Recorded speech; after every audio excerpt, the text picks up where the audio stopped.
Want to start using the Allo online shopping app, but not sure how? I'm Jessica, and in this video, I'll show you how to download and install Allo. Note that this video will demonstrate on iPhone, but written instructions for both Android and iOS will be listed in the description box. Now let's get started. To download the Allo app, first open the App Store. Go to the Search tab.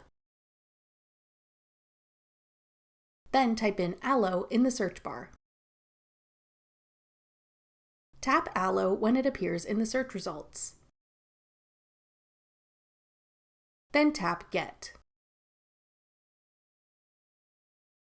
If prompted, use Face ID or enter your password to confirm that you want to download the app. Wait for the installation to complete. Then tap Open to start shopping on the Allo app. That's all it takes to download the Allo app. Want to try out another online shopping app? Check out this tutorial next. Click the video on your screen now to watch. Thanks for watching. If you found this video helpful, we'd love it if you'd hit the like button below and subscribe to our channel. We put out great new tech tutorials like this one every day.